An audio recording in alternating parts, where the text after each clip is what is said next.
Hey, hey, hey, hey.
Hey, good morning to you.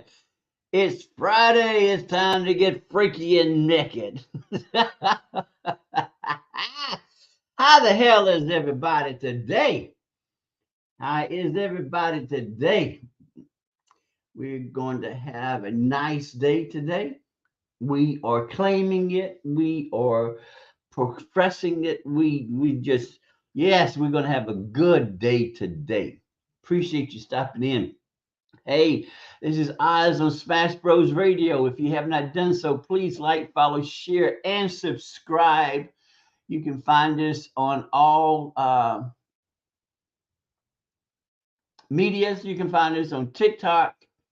You can find us on Instagram as well as Facebook and YouTube. So please, if you have not done so, like, follow, share, and subscribe, as well as download our app. Then you can take us anywhere you want to take us. We'll go with you. We like to go. Also, hey, this is OZZz. You can find me on TikTok. You can find me on Twitter. You can find me on Instagram. You can find me on Facebook. You can find me on YouTube. Hey, like, follow, share, and subscribe. We appreciate you. We appreciate you. We appreciate you. Hey, we got 2 events coming up, and both are fantastic. You would thoroughly enjoy if you're a reader, if you like looking at a success story, looking at a relationship that will make you cry because of joy. Good friend of mine, Curtis Knight, has written a book called Raising Nash, Nas. You can meet in Greek. Book signing coming up on March 30th from 1 to 4 p.m. over at 105 Vulcan Road. Come out and meet Curtis. Come out and meet Nash. And purchase your book and get your book signed. It's just an inspirational book. You would have to understand the power that a young individual, a young person, can come up with. And so I had to get myself situated. So Nash is a old man in a young man's body, and he is a fantastic kid.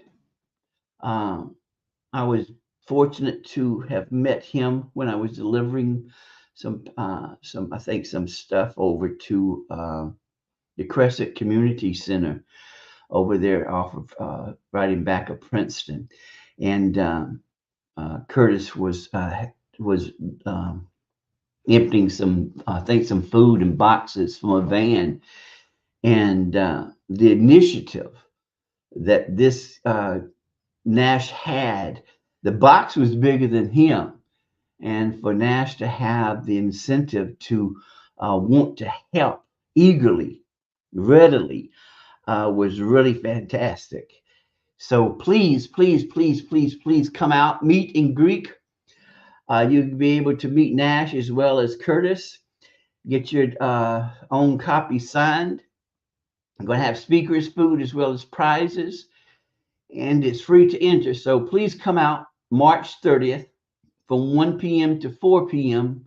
105 Vulcan Road, 105 Vulcan Road, 35209. So please come out and meet Nash, meet Curtis.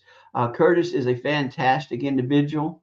Um, he has his own nonprofit organization, and you'll be able to meet and also uh, find out about his organization. Also, November 9th, 2004, at the Bessemer Civic Center, 139th Avenue, Southwest Bessemer. 1888 Bully Kennel presents the Southern Bully Showdown Part 2. There are going to be 4 ICBR shows. Listen, if you like bullies, if you like pit bulls, this will be the show for you to venture to. This will be the show for you to come to, because it will give you an insight of exactly the pure, unadulterated truth when it comes to the um, bully race, or the bully, what you call it? Can't think of the bully breed. Bully breed lapse. So please come out. DeWine Hall is sponsoring it.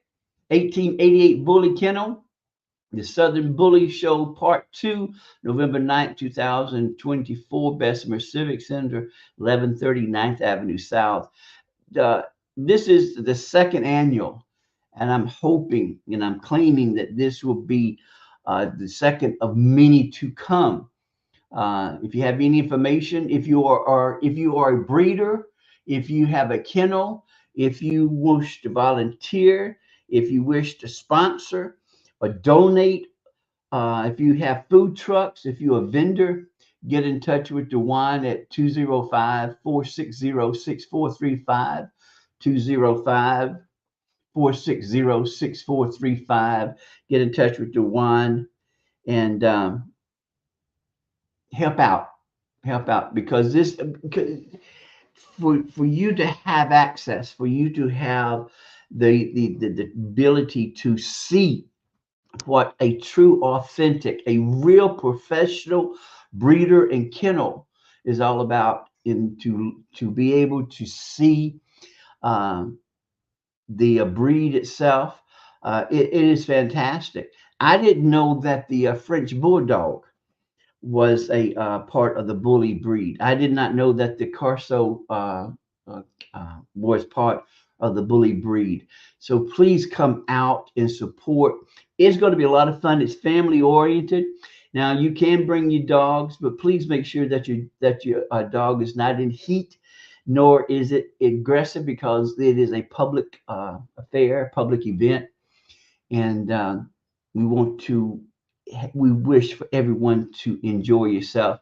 OZZz is a proud sponsor of the 1888 Bully Kennel. I give it 100,000 support. I appreciate what DeWine has done for him to have the initiative, for him to have the tenacity to continue. Uh, the show is just fantastic, and it is going to get better as the years go by. So please, again, if you are a breeder, if you have a kennel, if you wish to show your dogs, if you are a food truck, volunteer, contributor, sponsor, get in touch with DeWine, 205-460-6435, 205-460-6435.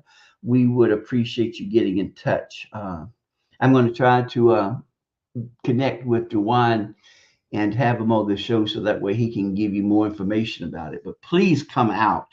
And OZZz is a proud sponsor of the 1888 Bully Kennel, the Southern Bully Showdown Part 2. So please come out and support, as well as when it comes to Raising Nash, March the 30th.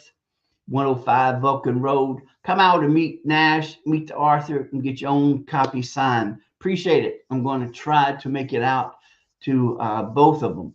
But it's going to be fantastic. So please, please, please, please support. So I was thinking, there's so much negative crap going on that I'm tired, just tired of the negative. And I was pondering,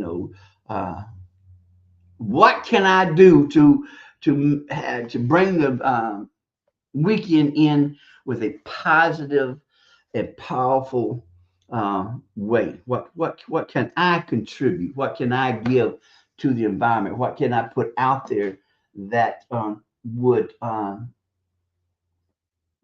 bring positivity to the weekend? And so, because of all that is happening, because of the uncertainties and all that, uh, we seem to forget how blessed we are. We seem to forget how precious and valuable we are. And so I was thinking about, well, shoot, this would be a good time to have you are. And people are wondering, well, what do you mean what you are? You are valuable. You are worthy. You are spectacular. You are special. You are exceptional.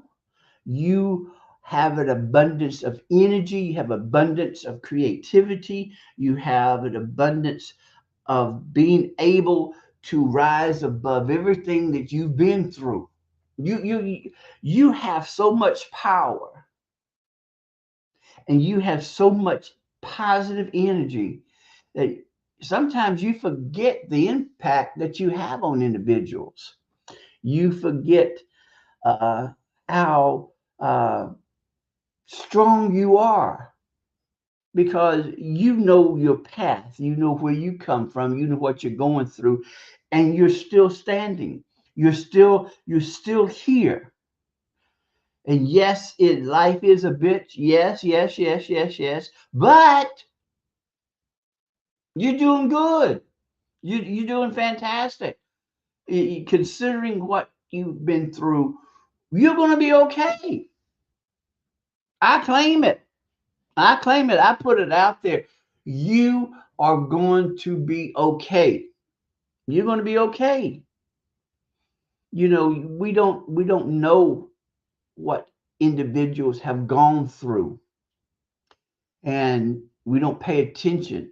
And it is for lack of, for whatever reason, we don't pay attention. But in the bigger picture,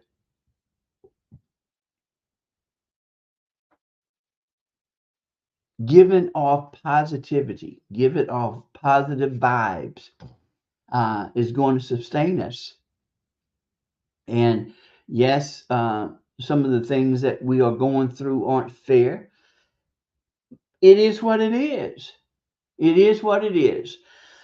Uh, you have to stop listening to individuals. You have to step out on faith and know that if you want whatever your wishes are, whatever your dreams are, whatever your endeavors are, if you want it, we'll get it, because no one else can do it except for you. And you have to understand that sometimes you have to go through it alone. Sometimes you have to not tell everybody what the hell you're doing, because everybody, you get two people out there. You got those who support you, those who don't. but both are smiling at you. Both are just giving you these smiles. So you just have to step back. How bad do you want it? I mean, you dreamed it. I mean, for you to create it, for it to evolve in your head, that means that you're able to do it. Do you understand that? Do you understand the power? If you had that thought, if you created that thought in your head that, well, I want to do this. I want to write a book. I want to create this nonprofit organization. I want to go back to school. I want to be a cook. I want to be a chef. I want to be an entrepreneur. You can do it. You can do. I know you can do it. God, I know you can do it. Let me tell you. Oh, mm, if I listened, if I had listened to all those naysayers, if I had listened to all those relatives, I wouldn't be here today. I wouldn't be here today because what you see, you don't understand what I've gone through to get here. And because of me being an introvert, can you believe that shit? I don't like talking my history because I don't think it's anybody's business. But I've had several people to tell me that people need to know who you are. People need to understand exactly what you have gone through, what you have accomplished to get what you have. They need to know that because they're going through it too. And sometimes you can be the nudge, you can be the push, you can be the motivator to get them to understand that you can do anything that you want because look at what you've done. So I am reluctantly uh, going to give you little tidbits of how I how I evolved to where I am now. Uh, my mom was 16 years old. My dad was 19 years old. Of course, they were not married. I foolishly, when I was younger, I foolishly found my mom's diary and I read it. I didn't see her sneaking up behind me. I think that's the only time Mama really whooped me. But anyway, I read Mama's diary and I got to the part to where Mama had claimed that she had lost, that Daddy had taken her virginity. And that's when I got beat, so I wasn't able to complete the diary. So I know that Mama was 16, Daddy was 19. Daddy was a truck driver. My aunt, his sister, called him and told him that he had to come home and he had to marry Eva. So I was born January 29th. They was married. I was born January 29th, 1960. They were married May 19th of 1959. Or was it August? No, Mama's birthday's. It was August. Mama's birthday's May 19th. So we lived with my maternal grandparents. And so I had to think about, I had always told everybody that I was raised by my grandparents. And it was true, but I failed not to realize that my parents were there too. So I was raised by back there in those days, you were raised by everybody in the family. But we lived with my mom's parents, and everybody contributed to the house. So though my grandparents were there, my mom and dad was there too. So it's not really the whole truth when I say I was raised by my grandparents, but I was raised by everybody. So because of coming from that situation, um, I never lacked love. I never lacked the attention. I didn't need the attention, didn't want the attention. And so, because of that situation, And because of the relationship that my grandmother, my maternal grandmother, had with her family, there were always Sunday dinners or Sunday suppers or whatever after church suppers that we would gather. And so uh, because of coming from that situation and everybody knowing about that situation, there was this attitude from certain members of the family. And so, long story short, uh, because of my dad, now my dad's side of the family, they were workers too.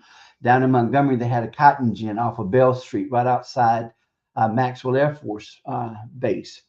And my paternal granddaddy, James Holmes, was a foreman of the factory. And my aunt worked in the factory.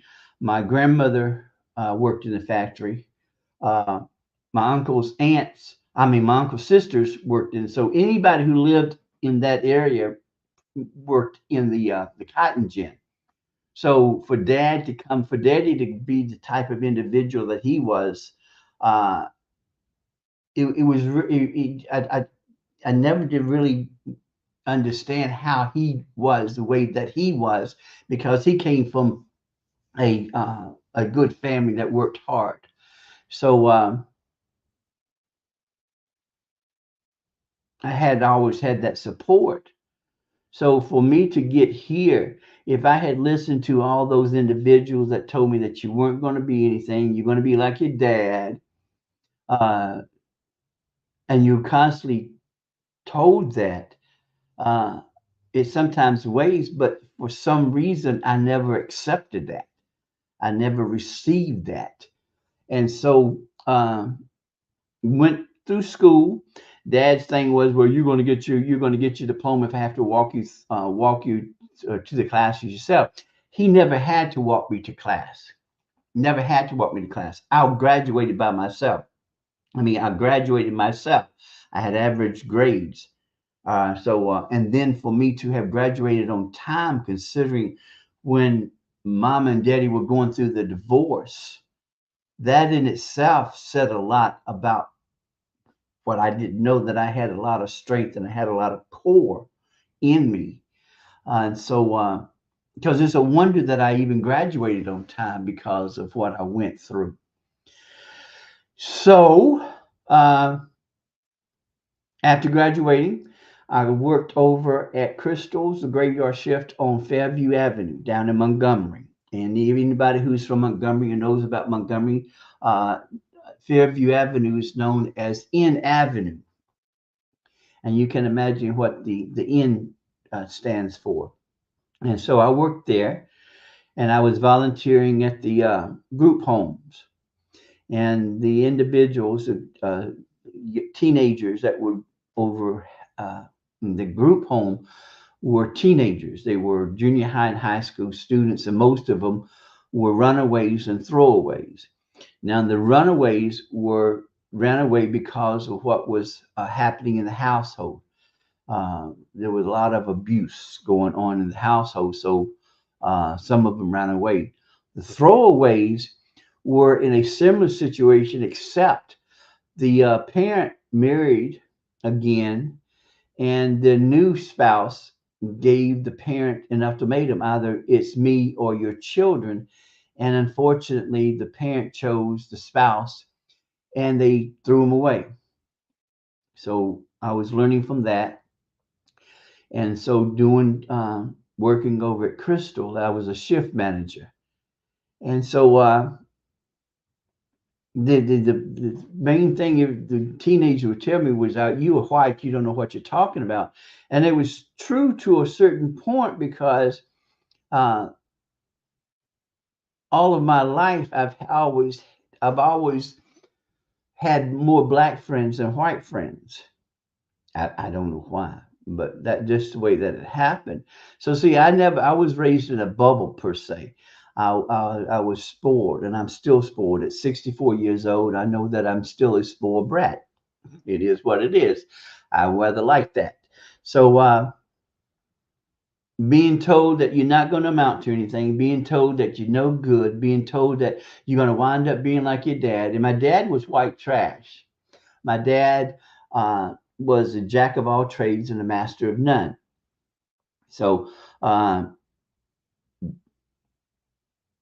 Daddy never paid the bills. There was multiple times, and we moved a lot, and there was multiple times that the utilities were cut off.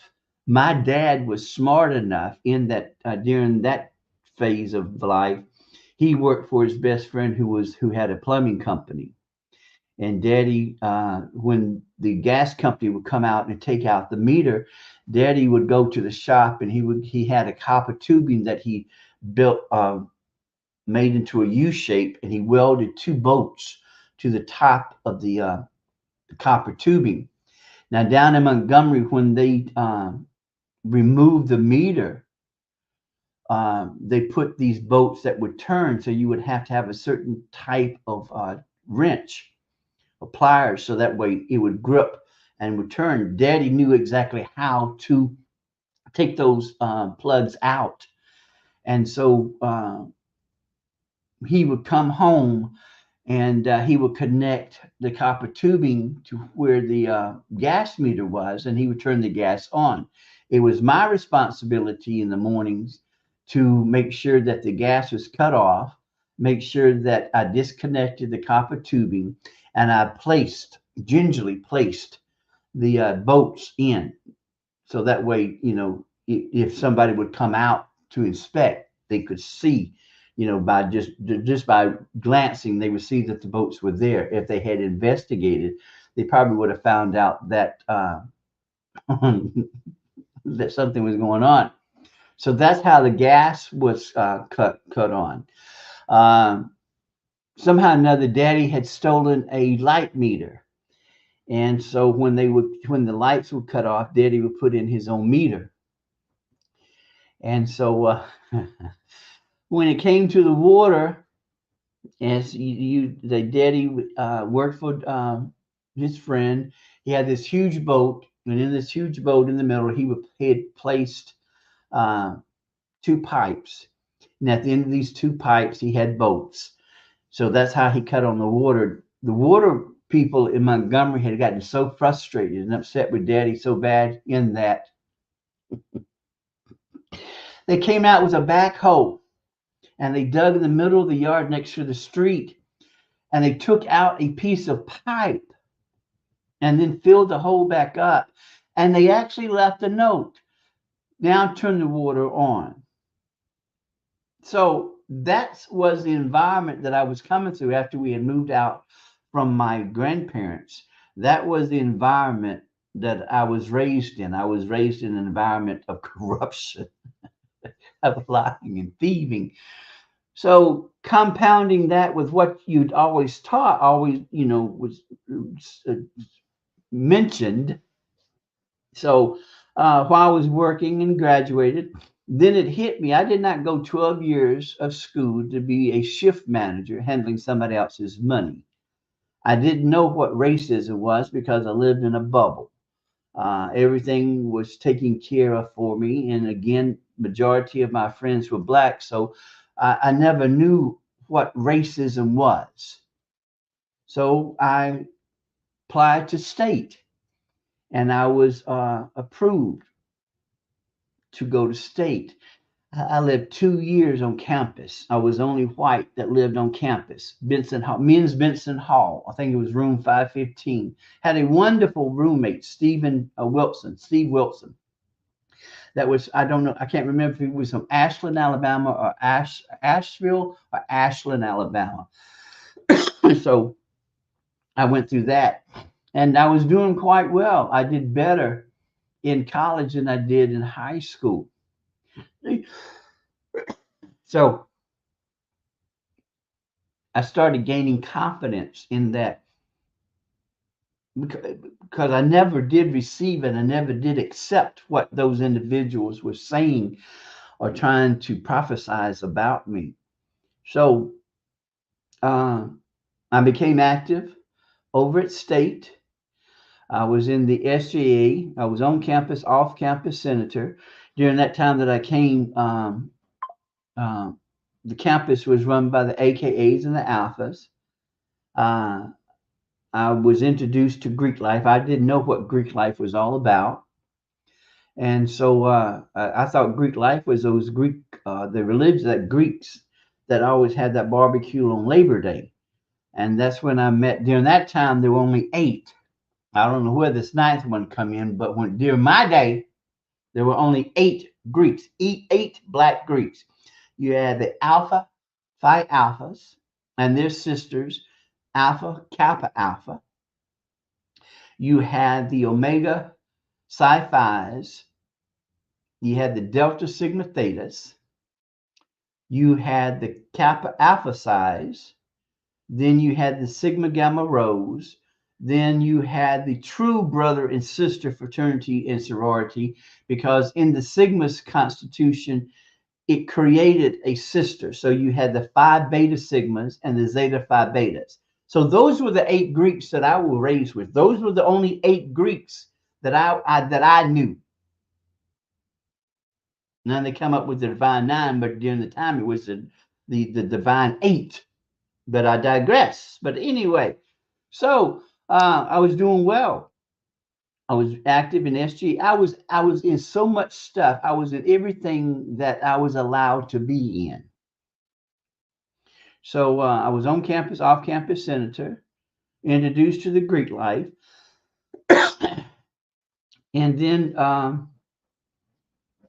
what is it? The student orientation services was created, and I created that. Well, I claim that created it, because see, during that time, Terry Rose, it was the responsibility of the SGA to make sure that there was some type of welcoming or some type of program that dealt with incoming and transfer students. But see, during that time, the SGA had to also deal with traveling when it came to Miss ASU in court. So the SGA was basically burdened with all of this extracurricular activity. So I suggested that how come we can't just have another organization? So that's where the SOS program was created, Student Orientation Services.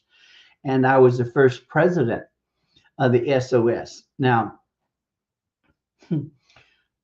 the only reason I got to be the president of SOS was because my best friend Daryl Johnson was also running. And Daryl voted for me. I voted for me. So I became the first president of SOS. Daryl Johnson became the first vice president of SOS. And so I was doing good. I was doing good. And then University of Alabama had its mascot. And I think that was I arrived over at State in 79. So I think that the University of Alabama received its mascot, that big old elephant. I think it was in 80 or 81. And so I wanted a mascot. And so I asked Dr. Shepard and Dr. Pearl Ferrier about a mascot. And so I think Dr. Shepard was the one, the first mascot outfit was handmade, and it was made on campus. Queen Esther Hines, who was the dorm director of Abercrombie Hall, created the wings, and the wings were made out of screen.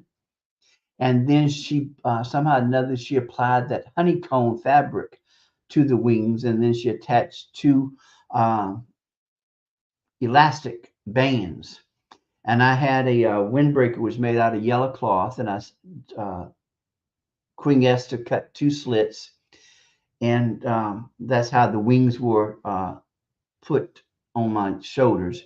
I had knickers, I had a black turtleneck. During that time, I had suede black and gold shoes, and I had gold socks. And Dr. Shepard made the helmet. Made the head, and it was made out of a helmet. Somehow or another, he had sawed a rubber ball into 2, and so that was the first mascot. And so uh, Dean Ferrier, Dean Ferrier, once the mascot was created, uh, said that she had been there many years, and that they would have been doctor sons and lawyer daughters that wanted a mascot, but they never had time, never had the money. She said, and then this little white boy comes up and he gets the mascot. So that's how that was the first mascot of Alabama State. I did not want to be the mascot, but nobody wanted it. So I thought that if they saw how much fun it was in traveling, that um, somebody would come over and would want it. And then what was it? During that time, we had BEOG, and that was a grant. And you had to sit outside Council Hall because the business office was up on first floor, right across from the registrar's office and the president's office. And you had to sit in those Montgomery holy chairs. And I call them the holy chairs because those were those metal chairs in which if those white folks will beat the hell out of down there at the river park. But we didn't know them as Montgomery holy chairs back then. They were just metal chairs. So we would have to sit outside. So see, you had the vice president of finance, then you had the business office on one side, and then on the other side you had the registrar's office, which was Ruby Wooding, and then you had Dr. Watkins' office. So those four offices were at that end of Council Hall. Now, see, I did not know that you were not supposed to talk to Dr. Watkins. I didn't know that it was an unspoken rule. You never spoke to Dr. Watkins, but um, he had just exited his office, and I asked for a mascot outfit. He told me, he said, "We'll find out how much it's cost and let me know." And so the next thing I knew, Mrs. Wooding was pulling me in her office, asking me what was said. And I told her, she said, "You spoke to Dr. Watkins?" I said, "Yeah." She said, "You asked for a mascot? You asked for a costume for the mascot?" I said, "Yeah." She said, "Wow." And that's when she said, "No one's ever talked to Watkins." Well, I found out that Bumblebee, the first authentic manufactured costume, was under $1,000. So I foolishly go to Dr. Watkins and Mrs. Rudolph. Now, Mrs. Rudolph was the epitome of a presidential or president's secretary. Very regal, very sagacious, very just the epitome, very professional. And so she's said hello and said, "I would like to see Dr. Watkins." And she asked, "Did I have an appointment?" And I said, "No." She said, "Well, Dr. Watkins doesn't see anyone." And Dr. Watkins' office door was cracked, and he heard me. He asked me to come in, and she looked shocked. And so I presented the how much. He said, "Well, go down the hall and talk to John Knight and let Mr. Knight know that I sent you down there and that he's to give you the money." Well, see, down at the other end of the hall, you had the graduate school, and I can't remember the office that John Knight held, but they were at the other end. There was two other offices at the other end. I think financial affair. No, anyway, at the other end. So I go down and I tell John Knight, and John Knight doesn't believe me, and he tells me to get out of his office. So I tracked back to Dr. Watkins. I explained what had transpired. He sent me back down there, and before I could make it down there, John Knight met me in the middle, and that's how I got the second costume, or the second. So see, if I had listened to all this negative bullshit, I wouldn't be at state. God, I wouldn't know where I would have been. But because I did not accept it, because I did not receive it, because I did not believe it, I stepped out on faith. So I became the first president of SOS. I was the only white that lived on campus for 2 years. I became the first mascot because I didn't listen. I didn't believe. I didn't accept. And that's what you have to do. You have to believe in yourself. You have got to understand you have value, you have worth. You have the capability to do whatever you want to do.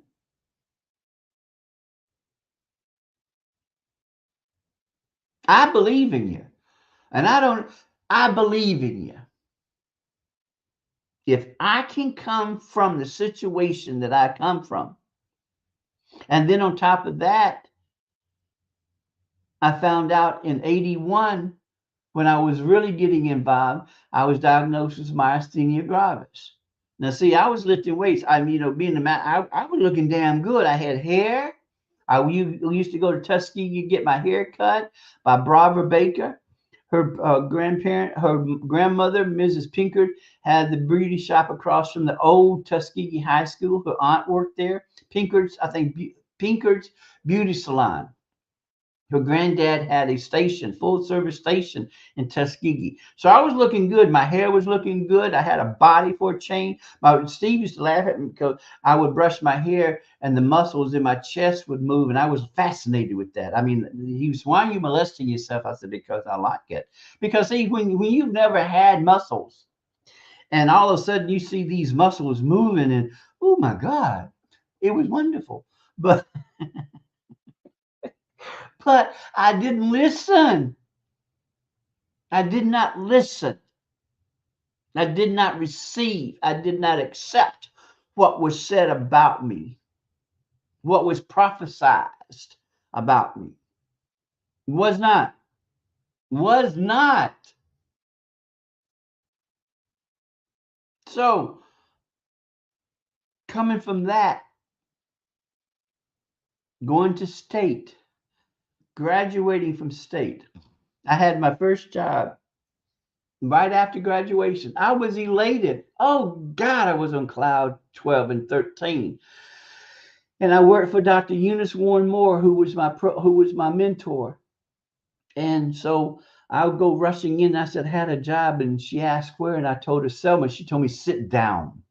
My dean had never told me to sit down. My dean had never talked to me in a stern way. And she said, you're not accepting it. I was like, what? She said, you're not accepting it. She said, they will run you out of Dallas County. She said, you're not going to accept it. You're going to go back to school. You're going to get your master's. So I went to University of South Carolina, USC, and stayed a year. Had to bring my ass back. That was another story. So I didn't accept a job in Selma. I went back to school. In 1988, I came from an interview. And so Lincoln Middle. No, it was Lincoln Elementary then, 1988. It was Lincoln Elementary. And Mrs. Barbara McDonald was my principal. And she was a Carl Rogers disciple. And she said that every child had worth, every child had value. And she believed that, and she lived by that. And that's how I became who I am because of Mrs. McDonald having seen something in me that would be an access to her school. So I started teaching in 1988. And my kids came from Illerton Village, Smithville, Loveman's Village, the Bottom, Druid Hills. There was one that come. So my kids came from that. And so I visited homes. I went to the students' homes and ate. Parents had my telephone number. So that's how I started my journey as being a teacher. but it all goes back to the origin. I never listened to those negative thoughts, to those negative opinions. I never to those negative words, that negative energy. I never accepted it. I never claimed it. So I started working in 1988. Got my master's, had four goals: to become a teacher, to work in Birmingham, to have my master's and or my doctorate degree before I turned 40. I got my master's at 41, I think it was. And then I got my doctorate sometime thereafter. I think that's right. But still, I became a teacher. I got a job in Birmingham. I got my degrees, and the last one, the first thing or the last one, I wanted to go back and be the first authentic white president of Alabama State University. And then, as I grew and I experienced things, I learned that president have no power. It's a board of trustees. So that's my last living endeavor, is to be on the board of trustees for my alma mater, Alabama State University. So if I can get to this point, you can too. So I retired in 2013 because of myasthenia gravis. My doctor told me you had two options: die or retire. I didn't have time to die because I had too many people I wanted to aggravate. So dying was not even in the equation. So I retired in 2013. I was part of Roger Cheney's first podcast dealing with politics. Then he went back, got more active in writing scripts and doing his production company. So I started a podcast, Listen to OZZz. Cheney was my producer. And then Jonathan Crum had a podcast called The Outlandish Crew. And on Saturdays, it was live over at Smash Bros Radio. And Ralph, one of the founders of Smash Bros, is two brothers. There's Ralph and then there's OT. They were the creators of Smash Bros Radio. Smash Bros Radio is the only digital radio station, award-winning radio station in Jefferson County. So let me repeat that. Let me repeat that, because see, I was always surrounded with positive, productive individuals. And see, that's another thing. You have to socialize yourself. You have to be around those individuals who are successful, who want. So I had Cheney, then I had Crum, now I have Ralph, who has, and his brother created the only digital radio station, award-winning radio station in Jefferson County. And so Ralph was over at the studio on Saturday and asked, did he have any openings? He said, no, not really, not yet. And I said, well, I just flipped it. Well, if you ever have an opening, just keep me in mind. So we go on. And so 3 years ago, Ralph called and said, are you ready to come out of retirement? I said, no. He said, well, what about doing a morning show? And see, I did not have the concept of the importance of a morning show. People want morning shows. People who have been in the business years want their own morning show. So here I am, this bald-headed, sexy-ass white motherfucker, just a teacher. I played around with, the podcast, and then see, I would always go in Saturday mornings to get everything hooked up, and Ralph had it so that way, if I was having any difficulty in connecting something, I could always call Ralph, and his place at home was always connected to the computer there at the studio. So Ralph would know exactly what to do. So with that in mind, now he's calling me, asking me to do a morning show when After all those many times he had to help me. But see, you have to be around individuals and see something. Now, see, I was blessed in that I had individuals who believed in me. I had individuals who trusted me. So that was something. Sometimes you don't have to have that. Sometimes you don't have that support, but you have to seek inside yourself and know that, well, damn, I want this because I deserve this. And if not me, who? Who can do this better than me? So see, I was always surrounded without knowing. I was always surrounded by individuals who were productive, who were positive.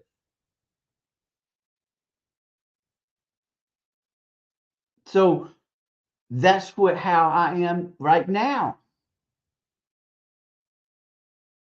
because I didn't listen to that negative bullshit that was said by individuals who did not know me. We were just related by blood, unfortunately.